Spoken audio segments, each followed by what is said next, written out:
Olá, boa noite, sejam todos bem-vindos. Então, nós vamos trabalhar hoje, na nossa noite de hoje, o tema: quais as equipes que dão certo? Porque equipes é sempre um desafio, né, para todos nós, principalmente fazê-las darem certo. E é possível fazer as equipes darem certo se a gente seguir algumas, vamos dizer assim, algumas recomendações. Mas antes da gente chegar nas recomendações de como é que as equipes dão certo, enfim, eu queria ver com vocês algumas, vamos dizer assim, alguns funcionamentos dos grupos, né? Algumas coisas que envolvem o funcionamento dos grupos. Por exemplo, a comunicação, né? A famosa comunicação. O que é a comunicação, né? Quem diz o que, para quem, de que modo, com que resultado. Então essa a gente chama que é uma comunicação efetiva, né? Quando a gente tem a pessoa que comunica a uma outra pessoa, que passa o seu recado corretamente, a maneira como passa, a quem passa e o resultado que ela obtém. Se isso tudo for contemplado de uma maneira legal, a gente diz que houve uma boa comunicação, né? O que seria o resultado da compreensão entre o comunicador e o receptor. Só que existem muitas barreiras à comunicação, existem mais barreiras à comunicação até do que entendimentos, né? Nessa nossa época de pandemia, então a gente tinha algumas a mais, por exemplo, a famosa máscara. Então eu atendo muitas pessoas, né, presencialmente, então eu uso o álcool o tempo inteiro e a máscara. E tem momentos que eu digo, eu vou dar o distanciamento social porque não estou entendendo o que tu está me dizendo, talvez tu não esteja entendendo o que eu estou falando, porque a máscara é mais uma barreira, ok? Ela não está relacionada aqui, mas podem ter certeza que é. Então, vamos lá. Então, quando falham, né, o processo de comunicação, não haverá clareza, compreensão e entendimento. Então, vamos ver a relação das barreiras mais comuns. A estrutura de referência, né? Indivíduos diferentes podem interpretar a mesma mensagem de maneiras diferentes, quer dizer, de repente, vamos dizer assim, aquilo que eu entendo como certo, como uma referência para mim, para outra pessoa não é. Não precisa muita coisa, os regionalismos, por exemplo. Eu digo assim, gente, eu adoro bergamota. Eu estou em Mato Grosso do Sul. Quando eu estava em Brasília, eu dizia a mesma coisa, ficava a pessoa me olhando assim, o que é bergamota, Débora? Hoje eles gostam, né? Quer uma bergamota? Bergamota para alguns é laranja-lima, para outros é mexerica, né? Enfim, tem vários nomes em vários lugares, mas dependendo da estrutura de referência, as pessoas vão ter um entendimento sobre o que eu estou falando ou não. Audição seletiva. Nós, seres humanos, temos a tendência a ouvir aquilo que nós queremos, aquilo de preferência que não vai ferir a imagem que a gente tem a nosso respeito, tá? Então é uma forma de percepção pela qual a gente bloqueia as novas informações, especialmente se essas novas informações conflitam com o que nós acreditamos. Então, só se ouvirmos o que queremos ouvir, não podemos sofrer desapontamento. Então, muitas vezes a gente ouve, até sente sabores e gostos que nos convêm. Querem um exemplo? Há uns anos atrás, a minha mãe tinha feito um coquetel na casa dela e eu gosto muito de cereja, né? E beleza. Então ela comprou algumas coisas, enfim, colocou, as cerejas são vermelhinhas, né? Colocou tudo em cima da mesa e eu fui lá, como eu gosto muito de cereja, ela sabe, peguei uma coisinha vermelha, botei na boca e disse, nossa, que delícia. Aí ela foi lá e disse assim, tu já experimentou aquelas cebolinhas diferentes que eu coloquei na mesa de cebola diferente? Porque tem cebolinha pequenininha que é vermelha, né? Eu digo, não, isso era Rio Grande do Sul, só para vocês saberem a região, né? Eu digo, não tem cebola na mesa. Débora, tem cebola na mesa. Não tem cebola na mesa. Aí ela foi lá, Débora, isso aqui é cebola. Eu disse, não, isso é cereja. Débora, é cebola. Aí eu fui lá, botei na boca. Gente, cebola é ácida, né? E vai mais pro sentido do salgado. A cereja é doce, né? São sabores completamente diferentes. Vocês acreditam que quando ela me disse que era cebola, eu coloquei na boca e senti o gosto da cebola. Ou seja, eu quis sentir o gosto da cereja. Eu condicionei, inclusive, os meus instintos para sentir o gosto da cereja. Oi, Cláudia, seja bem-vinda, meu amor. Então, nós podemos condicionar não só aquilo que nós ouvimos, como aquilo que nós sentimos, de acordo com as nossas percepções e também com os nossos desejos, ok? Juízo de valor, né? Quer dizer, a gente faz julgamento daquilo que a gente entende, né? Que vale atribuir um valor global a uma mensagem antes de receber a informação total. Quer dizer, eu já acho que o que a pessoa está me dizendo não é verdade, baseada na carinha que ela fez e tal. Eu já acho que a coisa não é bem assim. Eu nem escuto tudo, eu nem percebo toda a informação, né? Às vezes a gente julga as pessoas também pela aparência, é muito comum. O fulano não tem dinheiro para comprar aquilo lá e na loja tratam ele mal. Isso já aconteceu, a gente tem vários casos, inclusive processos em função das pessoas serem maltratadas pela roupa que estão aparecendo. Tem uma história muito interessante de um determinado homem, né, que ele trabalhava no campo, e aí ele foi com uma roupa bem, né, assim, bem simples, de chinelo, e entrou numa locadora e queria comprar uma caminhonete dessas grandes, custava 150, 200 mil reais, e aí o comprador olhou para ele e disse assim, imagina, né, aí atendeu ele mal, o que ele disse? Olá, Yalodi, seja bem-vinda. Aí ele, ok, ele saiu, entrou na loja ao lado, comprou à vista, pagou em dinheiro e ainda saiu dando tchau para o outro que ficou assim, né? Quer dizer, é um juízo de valor. A gente julga a pessoa pela aparência. Na realidade, a gente tem que ir um pouquinho mais fundo, tá? Credibilidade da fonte. Para algumas fontes nós damos credibilidade e para outras não. E muitas vezes essa credibilidade vem do juízo de valor. Outras vezes não, né? Então, a gente tem que ter um pouquinho mais de flexibilidade, né, para não ficar julgando, porque de repente alguma pessoa que tem muita credibilidade pode dizer uma bobagem e vice-versa, tá?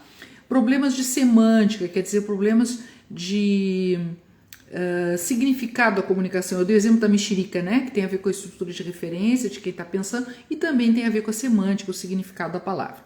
Filtragem, né, equivale à manipulação da informação, a gente tem muito isso no Brasil e no mundo inteiro, né? Agora a gente está com a questão das fake news, é uma forma também mais moderna, né, nos dias de hoje, de manipular a informação. Diferença de status, né, de acordo com o nível hierárquico ocupado pelas pessoas, a gente às vezes sofre ruídos de comunicação. Pode ser pessoas de status diferente, que têm, vamos dizer assim, mundos diferentes, e aí a comunicação naquela realidade tem um significado semântico até, e na outra tem outro, ou então a gente não aceita, muitas vezes tu pertence a um determinado status, aí uma pessoa de um status inferior ao teu dá uma informação, tu desqualifica, tu não dá credibilidade àquela fonte. Pressão de tempo muitas vezes é o tempo mesmo, né, que a gente corre muito e não consegue ouvir adequadamente as pessoas, não se permite, e sobrecarga da comunicação, quer dizer, a poluição da informação, muita informação, e aí torna a informação difusa, consistente, o que dificulta a compreensão pelo receptor. E aí a gente tem algumas habilidades de comunicação que podem nos ajudar, inclusive nas equipes, né? A primeira delas é a paráfrase, né? Exemplo, é uma habilidade que envolve atenção, escuta ativa e empatia. Uma paráfrase neutra constitui um autêntico feedback para o emissor da mensagem. Exemplo, será isso, ou seja, será isso, né? Eu falo efetivamente alguma coisa, a correta expressão da sua ideia é, olha, eu entendi tal coisa, era isso que você queria dizer? Ou então, será isto, fato específico, um exemplo do que você disse? Olha, eu tenho tal situação que eu vivi, é isso? Então, ou seja, eu estou falando em cima da comunicação da pessoa e clareando essa comunicação, né? Então, isso é bem interessante. Descrição do comportamento. Em vez de eu dizer, fulano é agressivo, fulano é impulsivo, fulano é chato, fulano é repetitivo, eu descrevo o comportamento que ele teve. Olha, fulano, quando tu chegas numa reunião, vamos dizer assim, e falas de uma forma, vamos dizer assim, tão forte e tão direta, olhando e apontando para o fulano, eu sinto uma certa agressividade, né? Quando tu chegas assim rapidamente e já dás uma informação, eu tenho a sensação que esse teu impulso me gera uma certa insegurança. Enfim, eu descrevo o que efetivamente a pessoa fez para que ela entenda o que eu estou dizendo, em vez de eu dar rótulos ao comportamento. Isso é bem efetivo. Outra questão aqui, legal. Verificação da percepção, tá? Porque a nossa percepção pode nos enganar. Eu acabei dizendo para vocês uma questão até que o meu paladar, eu nunca tinha tido essa experiência, me enganou na história que eu achava que era uma cereja, e na realidade era uma cebola, e eu senti o gosto da cereja. Quando eu descobri que era cebola, aí eu senti o gosto da cebola. Quer dizer, se o nosso paladar pode nos enganar, vocês imaginam a nossa audição, né? A nossa percepção, nossos olhos. Então a gente vê, a gente sente, a gente entende aquilo muitas vezes que a gente está propícia, que está no nosso campo de percepção e imaginação. Então é interessante a gente verificar se essa comunicação é efetivamente a comunicação correta. Exemplo, eu disse alguma coisa para alguém e eu posso dizer assim: eu tenho a impressão que você se magoou com o meu comentário. É verdade? Eu tô correta? Porque aí a pessoa vai ter a chance de dizer: não, não era bem isso, não, realmente eu fiquei chateada. Sinto que você gostaria de mudar de assunto. É correta essa sensação? Você parece estar mais à vontade agora ou é impressão minha? Eu uso muito esse tipo de feedback em sala de aula, quando eu dou aula, dizendo: gente, estou percebendo que vocês deram uma viajada aqui, é impressão minha? Vocês estão aqui comigo ainda? São formas da gente verificar se o que a gente está percebendo realmente condiz com o real. Outra questão na comunicação bem interessante é a descrição de sentimentos, né? Eu digo assim, por exemplo: olha, eu sinto constrangimento de ter que dizer isso para ti, mas eu preciso te falar que... E posso dar um feedback, né? Eu gosto muito de você, né? Então eu preciso te dizer tais e tais coisas. Aí tem algumas, por exemplo, né? Sinto vontade de abraçar todo mundo, sinto-me um passo aprisionado, se derreto meu seu olhar. Aí são expressões mais poéticas, né? Mas se eu falar do meu sentimento, olha, eu quero que tu entendas, né, que eu penso assim, eu tô me sentindo nessa forma de te dar informação, mas eu preciso colocar o que eu penso. Por quê, gente? Quando a gente fala dos nossos sentimentos, a gente tem toda a legitimidade, porque o sentimento é nosso. Então, as pessoas não podem questionar que a gente não está sentindo aquilo, e a partir do sentimento, se ele for real e verdadeiro, a gente vai ter vamos dizer assim, um contato empático maior com as pessoas, tá? Outra coisa que nós temos na comunicação são os papéis. Então, olha só, as barreiras na comunicação, elas podem ser rompidas, muitas vezes, por aquelas habilidades de comunicação, as 4 que eu acabei de trazer para vocês, tá? Existem os papéis do grupo que são desempenhados, que também aqui a gente encontra outro dificultador na comunicação, tá? Exemplo, a gente tem os papéis da função do grupo, né? Papel de instrutor, curioso de informações, aquela pessoa que pergunta muito, o especialista naquele tema, orientador, conselheiro, observador, confrontador, aquela pessoa que vai lá e confronta o tema, pesquisador, planejador, gerente, avaliador, historiador. E a gente tem papéis num determinado grupo que fortalecem aquela equipe, ela fica mais potente quando entra aqueles papéis, como animador, que ele demonstra afeto, solidariedade às outras pessoas do grupo, como compreensão e aceitação dos outros pontos de vista, ideias e sugestões, concordando, recomendando e elogiando as contribuições dos outros. Essa pessoa, bacana, né? Então esse é um papel que fortalece a equipe. Conciliador, né? Quer dizer, quando há uma discussão, alguma coisa ali não comum, ele vai lá, concilia, ele dá um jeitinho das coisas ficarem de novo no lugar. Mediador, né? A pessoa que resolve a divergência entre os outros membros do grupo, alivia as tensões nos momentos difíceis, com brincadeiras oportunas, conta aquela piadinha certa na hora certa. O ouvinte interessado, aquela pessoa que escuta. E dizem, né, os especialistas, eu acho que eles têm razão, que a gente conquista muito mais ouvindo as pessoas do que efetivamente falando, tá? Então, o ouvinte interessado é uma pessoa que fortalece e conserva o grupo. Opa, seja bem-vindo, DSS Silva. Bom, nós temos outros papéis como o guardião, por exemplo, o expedidor, né, que procura manter desembaraçadas as vias de comunicação. Se dá algum conflito, ele já desembaraça essas vias. O padronizador, aquele que coloca tudo o metódico, né, tudo nos seus lugares, é importante esse papel também. O observador, que observa a realidade. E o bode expiatório, onde as pessoas colocam... Esse também é um papel de conservação, por incrível que pareça, tá? Onde as pessoas colocam muitas vezes as coisas ruins. Para ele nem sempre é bom ocupar esse papel, mas para o grupo é um lugar onde ele descarrega tensão. E existem também os papéis individuais. Então, os papéis das funções do grupo, que são positivos, os papéis de fortalecimento, e os individuais são os papéis que a gente chama negativos, né? Então, quando os grupos não estão bem, eles aparecem mais, e às vezes as pessoas têm essas características. O dominador, aquela pessoa controladora, as pessoas daqui a pouco não aguentam mais, né? Alguém sempre mandando. O dependente, quer dizer, faça chuva, faça sol, ele está sempre dependendo de todo mundo, aí parece que a gente tem que carregar ele.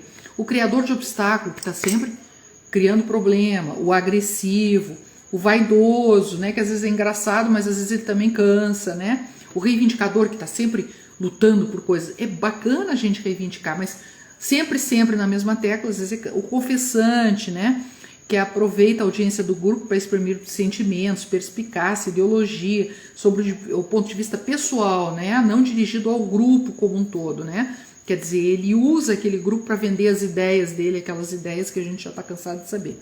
O gozador, que aparentemente ele é engraçado, né? Mas ele se diverte com as dificuldades e os esforços dos outros, aí já não é tão bacana. Traidor ou sabotador, todo grupo tem um, né? E o provocador. E aí, qual é o problema? Bom, se as equipes estão bem, normalmente aparecem os papéis fortalecedores, porque quando aparece um individual, a equipe mesmo se encarrega de manejar, tá? Mas, vamos dizer assim, são problemas também na comunicação. Vamos ver um pouquinho então, antes de chegar nas soluções, o que são equipes de trabalho e a diferença entre grupo e equipe, tá? Grupo e equipe não são exatamente a mesma coisa. Um grupo de trabalho é um grupo de pessoas colocadas num determinado local que fazem uma tarefa, mas elas não estão necessariamente em sinergia, em sintonia, fazendo as coisas, ajudando umas às outras, não, elas estão lá. Uma equipe não. Uma equipe ela tem sintonia, ela tem sinergia, ela até pode brigar um com o outro, mas depois se entendem porque eles sabem se comunicar no processo de trabalho. Então, por exemplo, o grupo de trabalho ele compartilha informações, né? Um dos objetivos. Já a equipe de trabalho, o desempenho é coletivo, quer dizer, uma sintonia para o resultado ser coletivo, né? No grupo de trabalho, a sinergia é neutra, né? Às vezes negativa. Na equipe de trabalho, não, essa sinergia, essa sintonia é positiva. No grupo de trabalho, as responsabilidades são individuais. Oi, Billy, seja bem-vindo. Já nas equipes de trabalho, a responsabilidade é individual e mútua, quer dizer, as pessoas compartilham, as pessoas, vamos dizer assim, se ajudam umas às outras. No grupo de trabalho, as habilidades são aleatórias e variadas, e nas equipes de trabalho, as habilidades são compartilhadas. Eu não preciso saber fazer tudo, tá? Eu posso saber fazer algumas coisas, o outro sabe fazer outras, e as nossas habilidades se complementam, tá? E nós temos também tipos de equipes, né? Nós temos equipes de solução de problemas, autogerenciadas, multifuncionais, virtuais. Então, olha lá, equipes de solução de problemas, né? Se a gente olhar 20 anos atrás, a gente vai ver que as equipes começavam a se tornar populares e a maioria delas tinha forma bem parecida. Eram quase sempre compostas de 5 a 12 pessoas, funcionários horistas, né? Todos do mesmo departamento e se reuniam durante algumas horas por semana para discutir formas de melhorar a qualidade, a eficiência e o ambiente de trabalho. Estas são chamadas equipes de solução de problemas. Nesse tipo de equipe, os membros trocam ideias ou oferecem sugestões sobre os processos e métodos de trabalho que podem ser melhorados. Raramente, entretanto, essas equipes têm autoridade para implementar unilateralmente suas sugestões. Elas dependem de alguém acima delas, hierarquicamente, para, vamos dizer assim, para consolidar as suas conclusões e decisões. Existem as equipes autogerenciadas, tá? Aí são grupos de funcionários, geralmente entre 10 e 15 pessoas, que realizam trabalhos muito relacionados e que têm interdependência um do outro e assumem muitas das responsabilidades que antes eram dos antigos supervisores, né? Então elas são autogerenciadas porque elas se determinam, elas andam juntas e tomam as suas decisões. Existem também as equipes multifuncionais, que são equipes formadas por funcionários do mesmo nível hierárquico, mas de diferentes setores da empresa, que se juntam para cumprir uma determinada tarefa. Pode ser também uma matricial, tá? As equipes multifuncionais, então, representam uma forma eficiente de permitir que pessoas de diferentes áreas da organização, ou até de organizações diferentes, interministeriais, por exemplo, né, possam trocar informações, desenvolver novas ideias e solucionar problemas, bem como coordenar projetos complexos, tá? E existem as equipes virtuais, né, que é o que nós estamos envolvidos nesse ano e meio, quase 2 anos de pandemia, né? que usam tecnologias da informática para reunir seus membros, se reúnem pelo Zoom, pelo Google Meet ou por outra plataforma disponível, Teams, enfim, né? E permite que eles atinjam um objetivo em comum. Elas permitem que as pessoas colaborem online utilizando meios de comunicação como redes internas e externas, videoconferência ou correio eletrônico, quando estão separadas apenas por uma parede ou em outro continente. Bom, então são os tipos de equipes. E agora vamos então ao nosso tema, né? Quais as equipes que dão certo? Então, como é que a gente cria equipes eficazes através do contexto, composição, projeto de trabalho e processo? Olha só. Qual é o contexto, então? São vários elementos que fazem uma equipe eficaz. Qual seria o contexto? A gente tem que ter os recursos adequados, quer dizer, se eu sou uma equipe virtual e eu quero trabalhar, sei lá, com produção de vídeos, né? Vamos supor, em plataformas Hotmart. Então eu tenho que ter bons equipamentos para mim produzir bons vídeos, por exemplo, né? Eu tenho que ter, vamos dizer assim, recursos logísticos para as pessoas que possam fazer designer, que sejam bons em ter que produzir determinados materiais, por exemplo, né? Então eu tenho que ter pessoas que deem suporte adequado. Então eu tenho que montar uma estratégia com os recursos para a gente poder trabalhar, porque também tem que improvisar, ou então a própria equipe tem que adquirir um material. É muito comum, por exemplo, às vezes no serviço público, em prefeituras, enfim, que faltem muita coisa, né? Ou às vezes também em escolas, né, da rede municipal ou até federal, né, públicas, e aí às vezes os próprios profissionais têm que tirar do bolso para manter o trabalho, porque é muito frustrante não ter o material para trabalhar. Então isso frustra, isso não é legal para as equipes, tá? As pessoas se sentem desprestigiadas, desrespeitadas, enfim. Liderança, a gente precisa de uma liderança presente, não é uma liderança que resolva tudo pelas pessoas, mas que esteja junto com elas, que elas sejam acompanhadas, que quando elas sentem que precisam de um apoio, ou enfim, até de uma palavra, essas pessoas estejam lá junto para ouvi-las e para, vamos dizer assim, empoderá-las também, né? Dizer o quanto que elas sabem fazer, enfim. Clima de confiança, né? Isso desenvolvido não só entre a equipe, quanto as pessoas da equipe e os líderes. Esse clima de confiança a gente desenvolve falando a real, a verdade, né? Quanto mais coisas verdadeiras eu puder dizer, né, e compartilhar as dificuldades, as facilidades, mais eu vou ter, vamos dizer assim, um substrato de confiança, de apoio entre as pessoas. Avaliação de desempenho e sistemas de recompensa. Quer dizer, por que entrou tanto na administração pública a gestão por competências? Exatamente para isso, a gente precisa ter uma avaliação. Essa avaliação não tem que ser necessariamente para dar recompensa financeira ou para tirar, tá? Recompensas também não é só dinheiro, recompensas é a valorização das pessoas, é elas poderem participar das decisões, é elas terem voz ativa e aproveitar, ver as suas ideias aproveitadas, isso também são recompensas, né? De reconhecimento em relação ao trabalho delas, ok?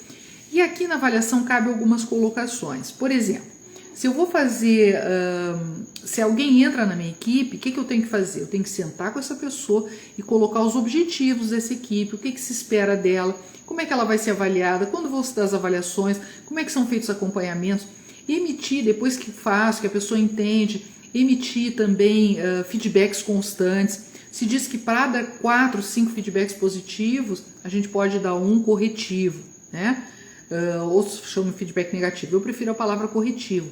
É aquele feedback, nossa, quando a pessoa faz uma coisa legal, a gente diz, poxa, que bacana, é por aí mesmo, aquela coisa de incentivo, né?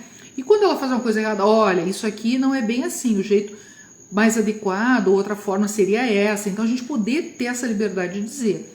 Então os feedbacks positivos me reforçam dizendo que eu respeito essa pessoa, que ela faz coisas certas, e o corretivo me diz também qual seria a melhor maneira dela fazer, tá?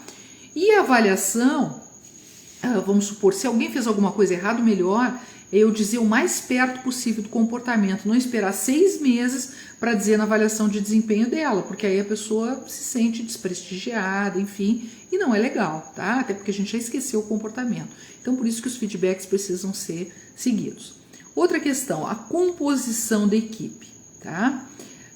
Os membros têm habilidades para desenvolver aquilo que eu preciso desenvolver. Se eles não têm, eu tenho que contratar novas pessoas ou chamar outras pessoas para minha equipe, ou então capacitar essas pessoas para que elas entendam esses vamos dizer assim, esses modelos, o mais moderno que tenha naquilo, para elas poderem bem desenvolver. Personalidade também é importante na equipe, né? Personalidade, a gente diz que eu não posso querer sempre pessoas iguais. Tem gente que, eu quero todo mundo que combine comigo que seja igual a mim. Isso não é legal. A princípio parece muito bom, porque fica muito confortável, mas depois há uma acomodação e a gente não tem ideias discrepantes e divergentes e a equipe não cresce, ela se paralisa. Então, eu digo que as personalidades a gente vai se adequando. Se a gente vê as melhores habilidades de cada um e poder colocar essas pessoas num local, alocá-las no melhor que elas podem fazer, aí a personalidade a gente vai manejando, né? Para a gente poder, vamos dizer assim, lidando com as pessoas e tendo tolerância, né? Fazendo desenvolvimento de equipe, dando feedbacks, enfim. A alocação de papéis também, isso é bem interessante, tá? Por exemplo, de repente eu tenho uma pessoa que é muito boa em Excel, vamos supor. Mas essa pessoa assim, ela não é lá muito sociável e tal. Bom, mas ok. Mas ela gosta de trabalhar com Excel. E aí ela trabalhando naquilo que ela gosta e que ela sabe, em vez da gente desqualificar, ela vai se sentir mais inserida. E aí a gente respeita esse jeito dela mais quieta. Mas é todo mundo aqui animado. Bom, mas não precisa ser todo mundo do mesmo jeito, as pessoas podem ser diferentes. Isso mostra flexibilidade, inclusive, numa equipe, a possibilidade de receber pessoas diferentes e ter ideias diferentes, né? Não sei se eu já contei para vocês a história do elevador, né? Do elevador panorâmico. Como é que ele surgiu? Então, fizeram daqueles elefantes brancos enormes nos Estados Unidos e, de repente, por alguma razão, sei lá de qual razão, as pessoas esqueceram de deixar espaço para o elevador. Não deixaram, não fizeram, né? Aí se reuniram lá 7 pessoas, brainstorm, e aí, o que vamos fazer? O que vamos fazer? Daqui a pouco chegou o homem lá do cafezinho levando a mão. Vocês me permitem? Por que vocês não fazem o elevador do lado de fora? Uma pessoa completamente alheia ao grupo, que trouxe uma ideia estapafúrdia, né, a princípio, e foi a melhor ideia, tanto que surgiu o elevador panorâmico, que é um elevador que fica de fora do prédio, só muitos anos atrás. Então, às vezes, alguém que está de fora pode trazer uma ideia muito interessante. Existe uma outra ideia que eu acho muito bacana, que é das pastas de dente, né? Então, se reuniu lá o pessoal de uma determinada empresa de pasta de dentes para ver como é que eles poderiam ganhar mais dinheiro. Aí vai a ideia daqui, de lá de novo, a do cafezinho, né? Diz assim, vocês me permitem? Por que vocês não diminuem o orifício da pasta de dente? E foi isso que fizeram para as pessoas quando apertarem, né? Aliás, desculpa, aumentem o orifício. Quando apertarem, sair mais pasta de dente. Olha só que ideia sensacional e que foi a que vigorou pessoas diferentes, dando ideias diferentes. Tamanho da equipe, isso é bem importante, tá? A equipe muito grande, ela é de mais difícil gerenciamento para o facilitador. Uma equipe menor é mais fácil de gerenciar, mas às vezes eu preciso de mais elementos para desenvolver uma determinada tarefa. A flexibilidade dos membros é importante e a preferência dos membros. Olha só, a gente sabe que a equipe, por exemplo, de pessoas que trabalham com tecnologia da informação, elas não gostam de ter muita diversidade de atividades no mesmo momento. Elas têm um projeto para elas, elas gostam de pegar início, meio e fim. A gente sabendo disso, que não há tanta flexibilidade, a gente poder, vamos dizer assim, extrair o melhor das pessoas, né, para elas poderem produzir, que é uma preferência dos membros. Então, se a gente respeitar isso, vai ajudar na produção da equipe, tá? Projeto de trabalho, então, autonomia, quer dizer, todo mundo quer. Se eu conheço algum trabalho, se eu conheço bem o meu trabalho, claro, se eu tiver dúvida eu vou perguntar. Mas se eu conheço, eu quero ter autonomia para trabalhar. Eu pergunto o que eu preciso e quando as pessoas confiam no meu trabalho e me dão autonomia, eu faço um trabalho melhor. Eu e toda a torcida do Flamengo, tá? E do Fluminense também. Variedade de habilidades, tá?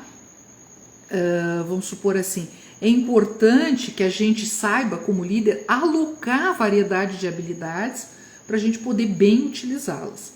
Identidade de tarefas, as pessoas têm que ter uma identificação com aquela tarefa e significância das tarefas, saber que essas tarefas têm importância, que alguém está olhando para isso e considera isso importante.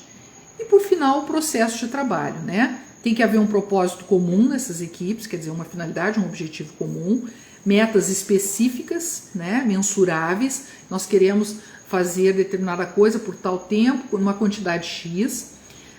A eficiência das equipes aí acaba aparecendo.